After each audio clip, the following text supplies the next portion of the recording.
Alright, so in my last video I discussed the upper-lower split. I gave pros and cons and walked you through a sample program. One of the benefits I covered was scheduling flexibility, and I'm going to use this video to dive deeper into this and introduce what I call the floating upper-lower. So remember, we had asynchronous upper-lower splits where each calendar week looks different. We have 3 base setups to ensure 2 or 3 days of recovery between like sessions, which is generally what I would recommend. With these, you'd be training each muscle around twice per week, which is a good place to be for most people. To run a floating upper-lower, you pick a base asynchronous schedule, and as life unfolds and things come up, you adapt your schedule accordingly and maintain between 2 and 4 days of recovery between like sessions. I'd recommend 2 to 3, but 4 is okay on occasion when adapting your schedule.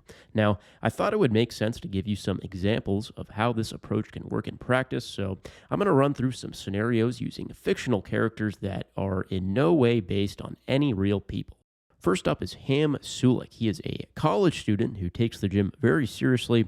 Ham uses a 2-on, 1-off approach, and here are his next 10 days of scheduled training. So for our first scenario, let's say that Ham has a big exam at 8 a.m. on day 6.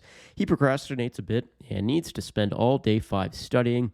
Now, he has a planned upper body session that day that he won't have time for. So what does he do?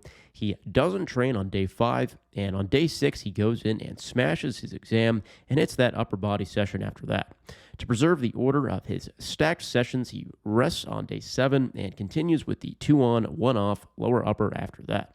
Now, as a side note, if he wasn't particular about the order of his stacked sessions, he could just hit a lower body day on day 7 and continue on with the 2-on, 1-off from there. For our next scenario, let's say Sam was home with the family and is driving back to school on day 4. Now, Ham has a planned lower body session that day, but the gym closes early and he knows he's not going to be able to make it in time. No problem at all. He just takes an extra rest day and is back on his 2-on, 1-off schedule, starting with that lower session on day 5.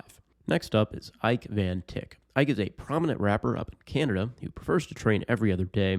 This is Ike's planned schedule for the next 10 days. Now, let's say that on the evening of day 1, Ike is at the club and he spots his longtime rival, fellow Canadian rapper, Chef Nip. Now, Chef Nip has just released a savage diss track taking shots at Ike and his crew, and Ike is heated. Face to face with his foe, Ike takes the opportunity to confront Chef Nip, and a heated exchange ensues. Now, Chef Nip presses all the right buttons, and Ike ends up losing his cool and throwing a punch. This prompts the club staff to call the police, and Ike spends all of day 2 in jail. So he had that upper session planned for day 2. Clearly he's not going to be able to make that, but no worries. He's released on day 3, and that's when he knocks out the upper session. He then continues with the every other day schedule. For another scenario, let's say that Ike is a regular on a bodybuilding podcast. Is that yours too, Ian? Dairy?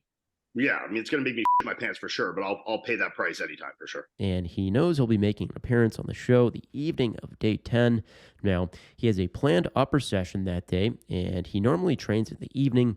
He can't train earlier in the day because of a recording session, so all he does is move up that upper session to day 9 to free up the next day, and he resumes his normal schedule after that. Lastly, we'll look at Craig Dujet. Craig is a fixed-wing aircraft with a busy flight schedule. He prefers to use a 2 days on, 2 days off approach, but frequently adapts his schedule.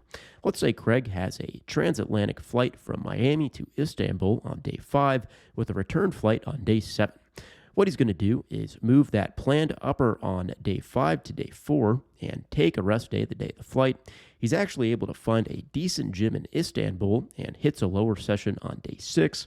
He rests on day 7 while he's flying back to Miami, and on day 8, he's back on with the 2-on, 2-off schedule. For one more scenario, let's say Craig will be on vacation on days 9 and 10, and he wants to keep those days clear to relax. All he does is temporarily adapt his schedule to 2-on, 1-off. That times up a rest day on day 9. He takes another rest day on day 10 and hops back on a 2-on, 2-off schedule on day 11. So hopefully these examples have shown how versatile this approach can be. Through a combination of taking extra rest days, moving sessions up, and temporarily switching base schedules, you can use this method to schedule around things that pop up in your life and still get in plenty of productive training.